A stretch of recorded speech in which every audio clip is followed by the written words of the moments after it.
Monterrey.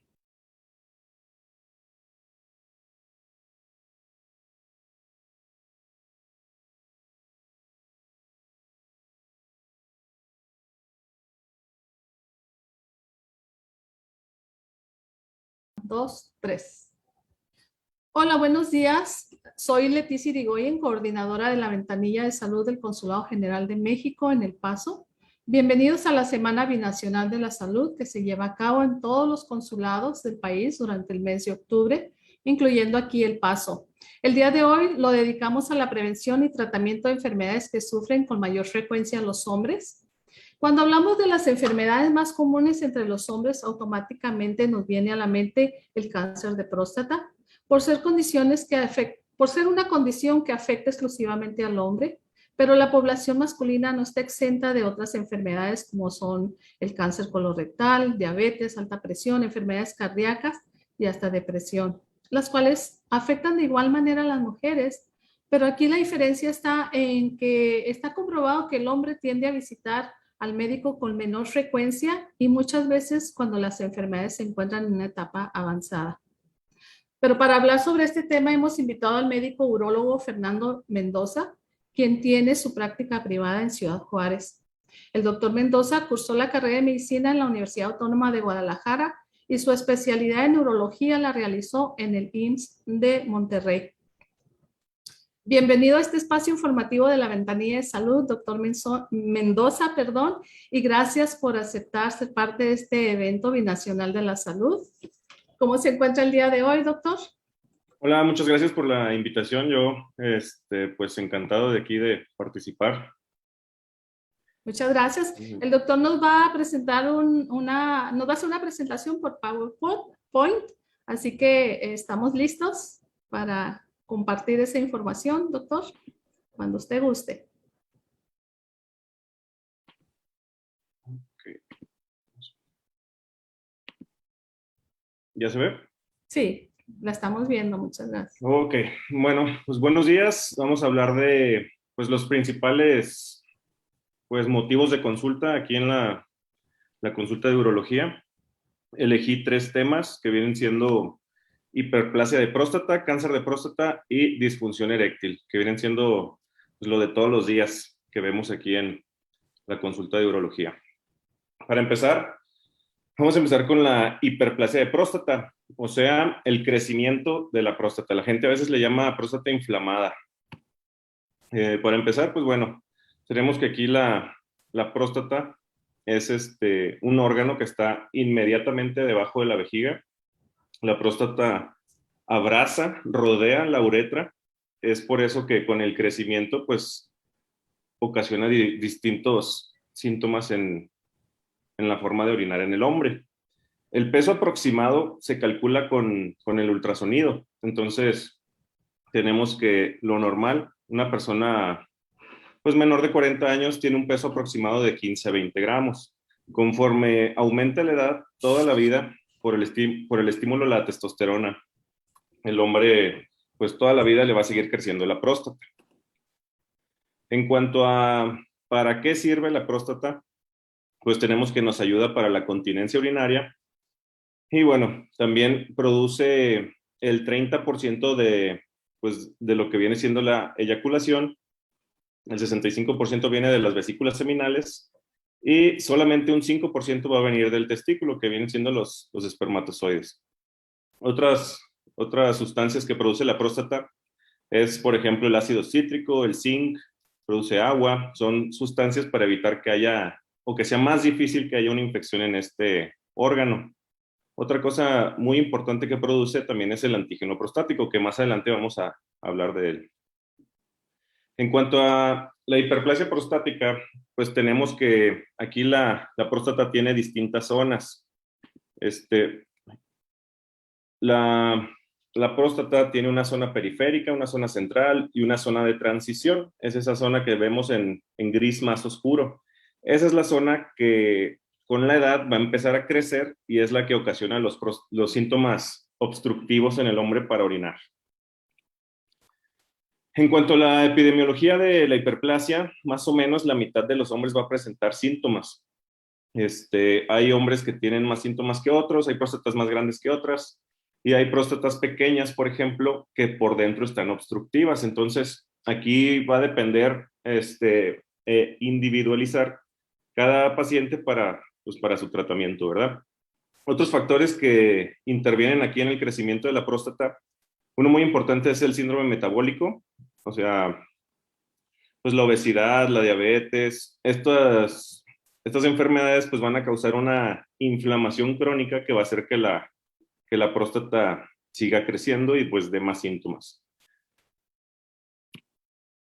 Aquí tenemos una imagen donde se observa una próstata que no está aumentada de tamaño aún, y al lado derecho inmediatamente está una próstata aumentada de tamaño. Vemos que como la próstata abraza la uretra, cuando crece, esto es como si apretáramos una manguera, ¿sí? Esto evita que la orina salga de manera adecuada. Es por eso que pues causa distintos síntomas. Aquí los síntomas los vamos a dividir en tres: de vaciamiento, de almacenamiento y posmiccionales. El primero de los síntomas va a ser que el chorro de orina empiece a ser o más delgado o con menos presión, que el paciente tenga que pujar, que el chorro tarde en salir, que de repente el chorro se entrecorte, que se interrumpa y luego otra vez vuelva a salir. El tenesmo es que después de orinar se quede con deseo de seguir orinando o que siente que no vació completamente. En cuanto a los síntomas de almacenamiento, va a ser la frecuencia. La frecuencia significa ir muy seguido al baño. Lo normal en un día, una persona puede ir hasta 8 veces a lo largo del día a orinar. Si se va más de estas veces, se considera que tiene frecuencia el paciente, o sea, que está yendo muy seguido. ¿Por qué? Porque no está vaciando bien su vejiga. Otro síntoma de almacenamiento es la urgencia. Es que el paciente de repente tenga un deseo muy intenso de ir a orinar. Inclusive a veces no alcanza a llegar al baño. Y la nicturia se refiere a levantarse a cada rato durante la noche a orinar. Se considera que hasta 2 veces es normal levantarse en la noche para orinar. Si se levanta más de 2 veces en la noche, significa que ya tiene algo de síntomas prostáticos. Y por último, los posmiccionales, que cuando termine de orinar quede un goteo intermitente que pues a veces mancha la ropa interior o mancha el pantalón. En cuanto a los diagnósticos diferenciales, o sea, otros diagnósticos que tienen síntomas similares y también pueden ser estas patologías, puede ser, por ejemplo, la vejiga neurogénica. Esto se refiere a cuando la vejiga ya no tiene fuerza para vaciarse. Esto pasa en pacientes que tienen diabetes de larga evolución, que tienen enfermedades crónicas de larga evolución o alguna lesión en la columna. De la columna pues salen los nervios que le dicen a la vejiga que se vacíe, y cuando hay un daño aquí, pues la vejiga no se puede vaciar. Otras enfermedades que también causan síntomas parecidos es, por ejemplo, infecciones de tracto urinario, que el paciente tenga una piedrita en la vejiga y que esté ocasionando irritación en la vejiga y de síntomas similares a los de crecimiento de próstata. Esta imagen es una imagen de rayos X donde se inyectó un medio de contraste por el pene, y ahí se evidencia que el calibre de la uretra, o sea, por donde orina, está disminuido. Esto puede ser también después de una infección de transmisión sexual o de alguna infección muy fuerte que tuvo el paciente. La uretra tiende a cicatrizar de manera concéntrica, o sea, también se puede cerrar la uretra. Y bueno, también hay ciertos medicamentos que también ocasionan síntomas de tracto urinario bajo, como por ejemplo los medicamentos para el resfriado pueden hacer que la vejiga tenga un comportamiento hiperactivo y por eso vamos cada rato al baño. En cuanto a la revisión de un paciente, mucha gente o muchos hombres le tienen miedo a la consulta de urología porque creen que en todas las consultas se les va a hacer un tacto rectal, pero esto tiene sus indicaciones específicas. El tacto rectal solamente se va a hacer cuando haya una sospecha de cáncer de próstata. Y para que exista esta sospecha tiene que haber otros estudios alterados, de los que más adelante voy a hablar. Pero en sí, todas las consultas de urología no no se hace el tacto rectal en todas las ocasiones. Tiene sus indicaciones muy específicas y, por ejemplo, si el paciente tiene o sospechamos de una infección en la próstata, una prostatitis, ahí está contraindicado hacer un tacto porque va a ser un tacto doloroso, molesto. Entonces, no hay que tener ese pensamiento de que si voy a ir a la consulta de urología me van a hacer tacto. No, eso no es siempre. En cuanto a los laboratorios que generalmente se solicitan para la evaluación pues de la próstata, tenemos el examen general de orina, el urocultivo. Esto pues nos da información a ver si hay bacterias en la orina, sangre en la orina, algunas otras situaciones como glucosa en la orina. Para que haya azúcar en la orina significa que su diabetes está muy mal controlada. Entonces estos estudios pues nos dan mucha información pues, para la evaluación correcta del paciente. Otro parámetro de laboratorio es la creatinina sérica, que esto refleja directamente cómo está funcionando el riñón, porque pues si la próstata está muy obstructiva puede repercutir a nivel del riñón. Y otro estudio de laboratorio es el antígeno prostático específico. Este estudio es un estudio que se le debe de hacer a todos los hombres a partir de los 45 años. Si tienen familiares con cáncer de próstata, se puede hacer inclusive antes, generalmente a partir de los 40 años. Si ese estudio está normal, se puede repetir cada año o cada 2 años, pero aquí vuelvo a lo mismo, hay que individualizar cada paciente y con cada uno ir viendo qué tan seguido se le va a pedir este antígeno. Desde que se solicita este antígeno, este estudio de sangre, se detecta pues el cáncer de próstata a una etapa mucho más temprana y se le puede dar un tratamiento pues curativo, ¿verdad? Pero bueno, ahorita estamos en lo benigno, en la próstata aumentada de tamaño. Otro, pues de otra herramienta para evaluar la próstata es el ultrasonido. Para ver la próstata, para medir su tamaño, para ver muchas características, nos sirve el ultrasonido. Aquí tenemos una imagen donde se ve la próstata de frente y la próstata de un corte sagital, o sea, de lado. Se toman 3 medidas y se calcula el volumen. Por eso es que se calcula, por ejemplo, 20 gramos, 30 gramos, 50 gramos. Hay próstatas de 100 gramos, 200 gramos. Con el ultrasonido se hace el cálculo del tamaño de la próstata. Depende del tamaño de la próstata, nosotros vamos a ver qué tanto le va a servir el tratamiento médico, si el paciente requiere cirugía o si podemos encontrar algunas otras patologías que lo acompañan, por ejemplo, alguna piedra en la vejiga, algún tumor vesical, etcétera. Y bueno, en cuanto al tratamiento, tenemos el tratamiento médico, que viene siendo el tratamiento tomado, las pastillas, y el tratamiento quirúrgico. En cuanto al tratamiento médico, pues tenemos los principales medicamentos para esto vienen siendo prácticamente los mismos. Ambos tienen tanto tamsulosina como dutasteride o finasteride, que son los medicamentos de primera línea y es lo que existe actualmente para tratar pues los síntomas prostáticos. La tamsulosina es un medicamento que relaja la vía urinaria y hace que la orina salga mejor, y la dutasterida es un medicamento que evita que la próstata siga creciendo y en ocasiones hasta la hace más pequeña. No la encoge, pero ayuda bastante para que no siga creciendo. La desventaja de estos medicamentos, o por lo que los pacientes abandonan estos medicamentos, es porque en ocasiones puede repercutir en la función sexual.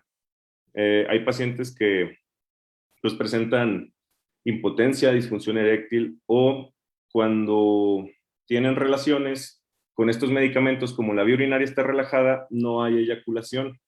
Se tiene el orgasmo, pero no hay eyaculación. Entonces, hay pacientes que abandonan el tratamiento médico. El otro tratamiento viene siendo el tratamiento quirúrgico. Las indicaciones para operar un paciente de la próstata pues, son muy puntuales, que vienen siendo que el tratamiento médico no sea suficiente o que tenga complicaciones por obstrucción. Por ejemplo, en esta imagen es un ultrasonido donde adentro de la vejiga se observa una piedra. Esta piedrita ocasiona una sombra posterior y bueno, para que se forme una piedra en la vejiga tiene que tener síntomas obstructivos ya de larga evolución. Para operar una próstata, generalmente, casi siempre es el tratamiento endoscópico, o sea, no se tiene que hacer ninguna incisión en la piel, todo es por una camarita que se mete por donde orinan. Esta camarita, pues tiene distintos instrumentos que se pueden introducir por ahí para hacer una resección de la próstata. Del lado derecho superior se observa una visión endoscópica, así se ve la próstata por dentro, donde observamos 3 lóbulos que están obstruyendo la salida de orina. Del lado derecho de esa imagen se observa ya la próstata operada, donde se observa un túnel, donde se resecó el tejido prostático y ya, después de la cirugía, el paciente tiene que mejorar considerablemente la forma en la que está orinando. Hay otras técnicas que también se puede quitar la próstata completa por dentro, que las tenemos aquí. Estas son visiones endoscópicas que se va resecando el tejido. Del lado izquierdo tenemos el que se llama resección transuretral de próstata bipolar. El lado derecho tenemos los láseres. Todas las técnicas tienen el mismo fin, destapar o quitar la obstrucción de la próstata. ¿En qué va a variar en todas estas técnicas? Pues depende pues, de los recursos que se cuenten pues, en la clínica o en el hospital donde se vaya a hacer el tratamiento. Aquí pues varía mucho también los precios. Del lado derecho tenemos el láser Olmio y del lado derecho abajo tenemos el Green Light. Estos pues son los más nuevos, pero también aumenta mucho el precio, el tratamiento. Pero a fin de cuentas, todas estas técnicas tienen el mismo fin, que es desobstruir la próstata. Y bueno, como el siguiente tema sería cáncer de próstata. Ya vimos lo benigno, ahora vamos a ver la parte oncológica, la parte de cáncer, lo maligno en cuanto a la próstata.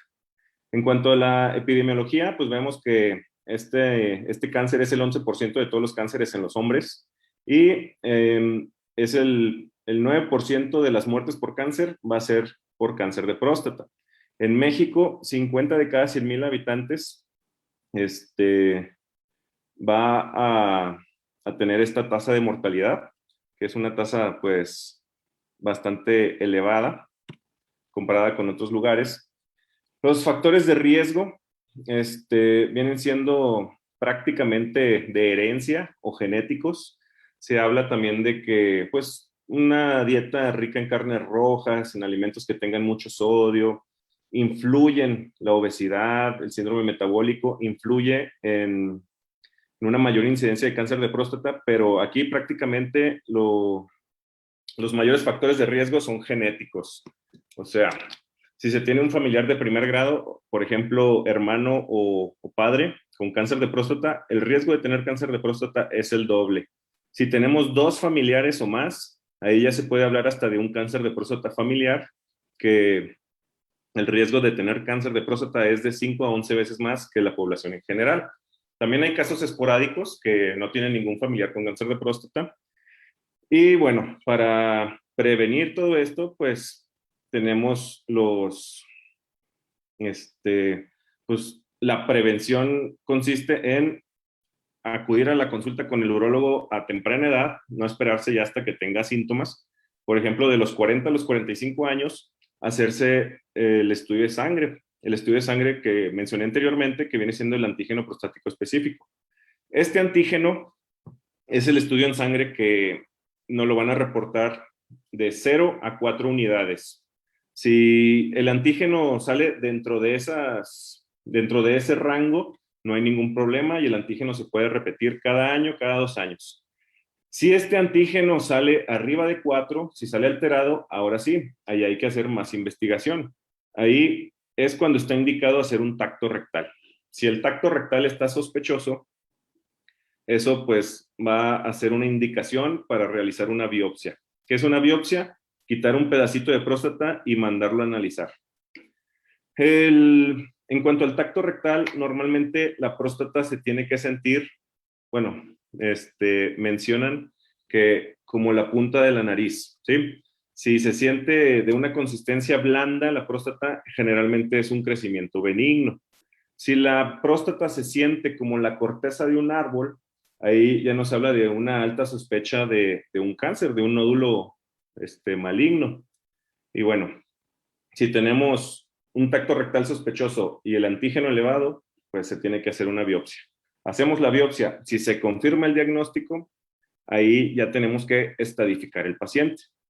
En cuanto a los tratamientos para un cáncer de próstata, si un cáncer de próstata está limitado a la pura próstata, ahí lo que se recomienda de primera línea es la prostatectomía radical. La prostatectomía radical consiste en hacer una cirugía para quitar exclusivamente la próstata, ¿sí? Entonces, aquí tenemos varias modalidades para quitar la próstata, que la convencional sería una cirugía abierta, que es una incisión debajo del ombligo como si fuera una cesárea. La cirugía laparoscópica, que son unos agujeritos en abdomen para hacer la resección de próstata, o la prostatectomía asistida por robot, que pues los centros que cuentan con robot se hace pues una cirugía mucho más limpia, mucho más específica y se quita la pura próstata respetando el esfínter urinario, que es para que no quede con incontinencia, y respetando los nervios de la erección. Porque pues los efectos secundarios después de una prostatectomía, los más frecuentes es impotencia o incontinencia, pero eso no significa que siempre vaya a pasar eso. Por eso hay que individualizar cada paciente y explicarle a cada uno sus posibilidades de que queden o con incontinencia o con disfunción eréctil. Aquí hay pacientes que si el cáncer está muy localizado, se puede quitar la pura próstata y se respetan ambas cosas. Otra línea de tratamiento que también puede tener a llegar fines curativos es la radioterapia. En la radioterapia primero se toma una imagen con un tomógrafo, se hace una reconstrucción de la próstata por imagen y luego se lanza un rayo dirigido específicamente a la próstata. Esta radiación, pues lo que hace es destruir el tejido prostático y ahí se incluye la destrucción del cáncer también. Todos estos tratamientos, pues se les tiene que dar un seguimiento. Generalmente el seguimiento del cáncer de próstata se le da unos medicamentos que su función es hacer un bloqueo androgénico. En el cáncer de próstata, la gasolina del cáncer, por así decirlo, es la testosterona. Entonces se da un tratamiento para bloquear la testosterona y así controlar los cánceres de próstata. Generalmente, con un tratamiento adecuado, no todos llegan a presentar complicaciones fatales de esta enfermedad.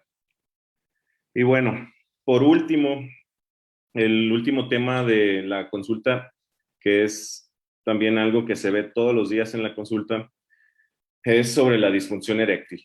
En cuanto a la definición, esto es la incapacidad de mantener una erección para tener una relación satisfactoria.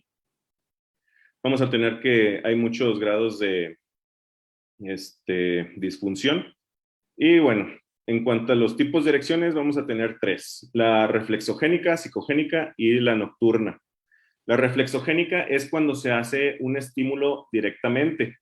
La psicogénica es cuando el paciente, o bueno, la persona tiene pensamientos que ocasionan una erección.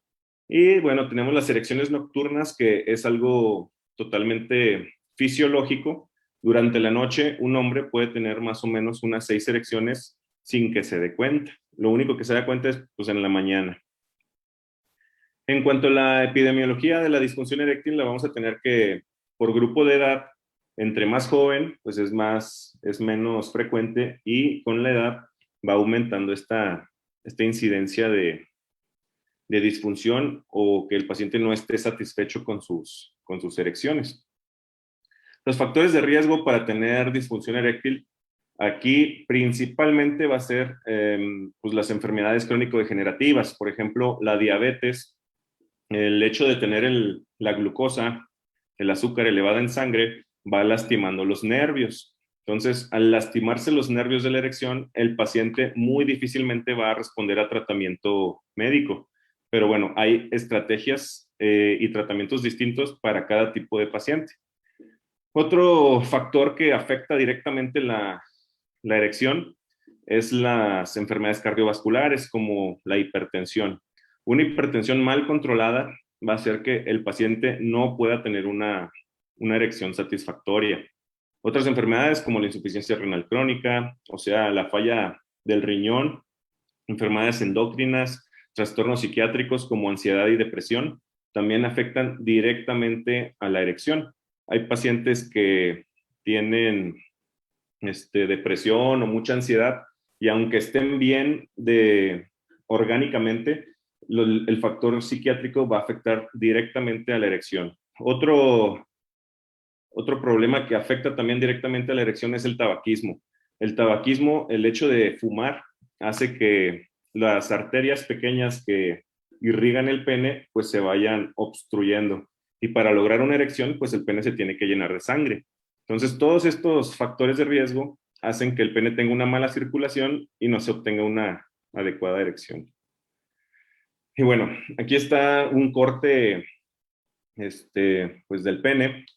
Eso que se observa en medio, los cuerpos cavernosos, es lo que se tiene que llenar de sangre. Entonces, el pene tiene que tener una circulación adecuada para que el paciente pueda lograr una erección satisfactoria y tener relaciones sexuales satisfactorias. Si esta circulación está alterada por lo que acabo de mencionar anteriormente, pues el paciente difícilmente va a responder al tratamiento. Aquí para diagnosticar la disfunción se cuentan con distintos cuestionarios que se pueden llenar inclusive antes de la consulta, durante la consulta, o se pueden resumir, se puede, pues cada urólogo tiene pues su forma de interrogar este tipo de padecimientos y bueno, se puede hacer el diagnóstico de disfunción. En cuanto al tratamiento farmacológico, esto es un tema pues muy delicado porque muchas personas se automedican. Aquí lo ideal es que sí tomen los medicamentos que existen para la disfunción, pero que alguien que sepa del tema les diga cómo se toman, a qué hora se toman, si se toman con alimentos o no, qué hay que evitar, y pues los efectos secundarios que pueden tener. Hay personas que toman, por ejemplo, una tableta de Viagra y a veces toman una dosis muy alta y quedan con una mala experiencia y dicen, no, doctor, pues es que luego me dolió mucho la cabeza, entonces ya no pude hacer nada. Entonces, aquí el primer escalón en el tratamiento de la disfunción viene siendo el tratamiento tomado, las pastillas. Las más conocidas vienen siendo la pastilla azul, la amarilla, que viene siendo Viagra y Cialis, y el Levitra. Cualquiera de estos tienen el mismo mecanismo de acción. ¿En qué difieren? En que pues unos son más nuevos que otros y tienen menos efectos secundarios. Cuando las pastillas ya no funcionan adecuadamente, hay otros dos escalones. Se puede hacer el tratamiento intramuscular, que viene siendo como un extra de ayuda que incluye la testosterona, pero esto también se tiene que aplicar de manera vigilada y que se lo indique algún médico. No comprar nada más la testosterona en la farmacia y inyectársela, porque esto pues puede llegar a ser peligroso. Todo esto se tiene que vigilar con estudios de sangre, con revisiones, etcétera. Hay otros tratamientos que, pues, yo en lo personal a veces no los indico. Por ejemplo, los dispositivos de vacío, porque en ocasiones, pues, el paciente sí le funciona al principio, pero mucho paciente abandona estos tratamientos por el dolor que les puede dejar después de utilizar estas bombas de manera crónica. Otros tratamientos que también son muy buenos es el tratamiento de segunda línea. Este viene siendo el segundo escalón en el tratamiento de la disfunción eréctil. Hay un medicamento que es muy bueno, se llama alprostadilo, hay varios nombres comerciales. El detalle es que durante esta pandemia se agotó. Ya ahorita es muy difícil conseguir estos medicamentos. Tiene más o menos un año que se agotó el aprostadilo. Ahorita se consigue, pero muy difícil y a costos muy altos. Entonces, este medicamento, lo que se hace, hay dos formas de ponerlo. Se puede inyectar directamente en los cuerpos cavernosos, o sea, es como si fuera una jeringa de insulina, pero se pone directamente en el pene y en 15 minutos se logra una erección. La otra forma de ponerlo es la prostadilo en crema, que es igual, como si fuera una inyección, pero esta va directamente en la uretra, se inyecta la crema y esto ocasiona la erección en 15 minutos. Y vuelvo a lo mismo, pues el problema con estos medicamentos es que se agotaron o son muy difíciles de conseguir actualmente. Y bueno, el tercer escalón en el tratamiento de la disfunción eréctil serían las prótesis de pene. Estos dispositivos pues son cuando el paciente ya quiere una solución permanente. Estas prótesis pueden ser maleables, o sea, una prótesis que se ponga dentro del pene y tenga siempre la misma forma y el paciente la mueve como él quiera, o las inflables, que tiene un dispositivo que se puede activar desde el escroto para que la prótesis se infle y se puede desactivar desde el pubis para que la prótesis se desinfle. Estas prótesis también tienen que ser colocadas por alguien que tenga experiencia, porque hay puede haber muchas complicaciones si no se ponen adecuadamente. Puede haber infecciones, puede haber rechazo al material, entre otras complicaciones que ya después es muy difícil arreglar las complicaciones. Y bueno, esto sería todo. Cualquier duda, ahí están el número del consultorio. El que tiene un signo de WhatsApp es mi número donde yo contesto preguntas. Ahí lo que se les ofrezca, estamos a la orden. Muchísimas gracias, doctor Mendoza. Información muy valiosa para nuestra población masculina.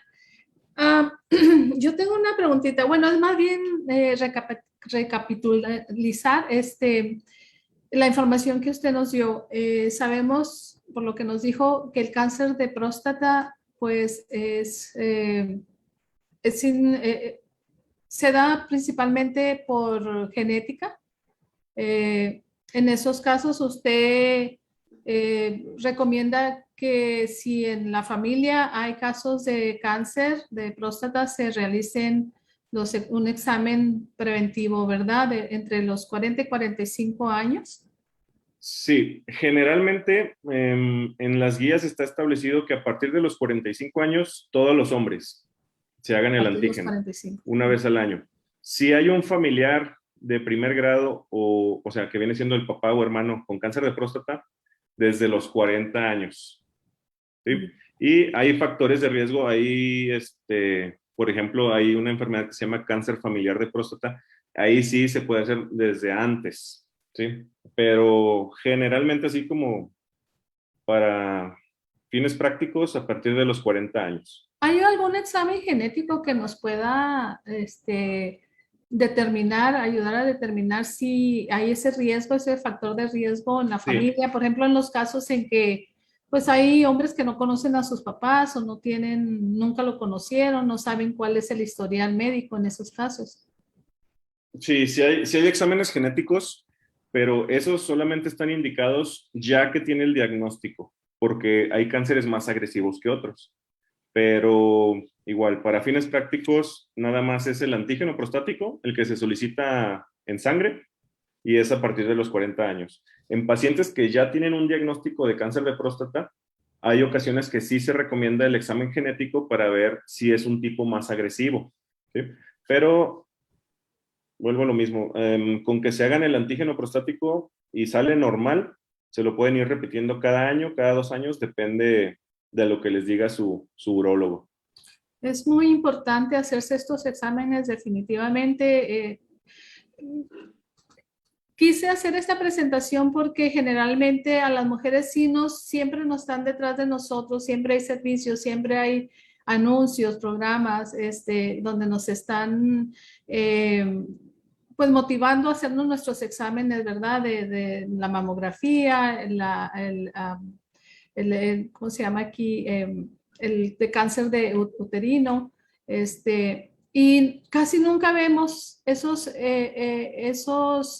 motivaciones para el hombre, ¿no? Esos programas. Entonces, es muy importante que también ellos se hagan estos exámenes preventivos desde jóvenes, no esperar, como dijo usted, hasta que se manifieste ya alguna enfermedad en ellos. Así que hay que hacer también ese propósito entre los hombres. Y nosotras como mujeres, si tenemos padres, si tenemos esposos, hijos, hay que motivarlos a ellos para que vayan al médico también con frecuencia, regularmente, a hacerse sus exámenes en general, un examen médico general, ¿no? Y que incluya pues los propios de hombre. Así que con ese mensaje nos despedimos del doctor Mendoza. Le agradecemos muchísimo su participación en este evento de salud binacional.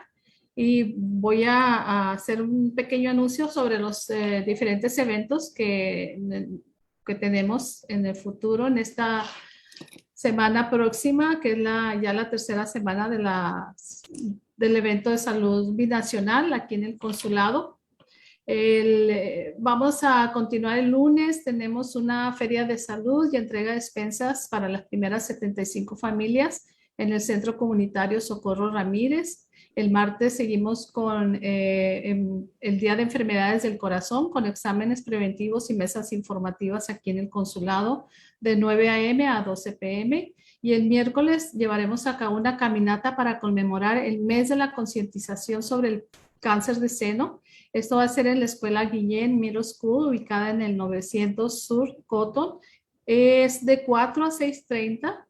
Les estamos pidiendo a las personas que participen que se vistan de rosa o vistan una prenda rosa y zapatos cómodos. Va a haber también mesas informativas y rifas entre los asistentes. Y el 29 cerramos con 2 charlas sobre nutrición.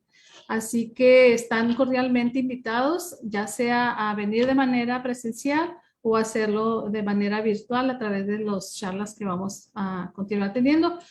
Para más información pueden visitar nuestros sitios de internet, el sitio de internet del Consulado de México y nuestras redes sociales, o llamarme al 915-747-3221. Y de nuevo, doctor Mendoza, muchísimas gracias. Estaremos en contacto, a lo mejor para algún otro tema que podamos compartir con nuestra audiencia más adelante. Ok. Muchas gracias. No, de Tengan nada. buen día. Hasta luego. Hasta luego.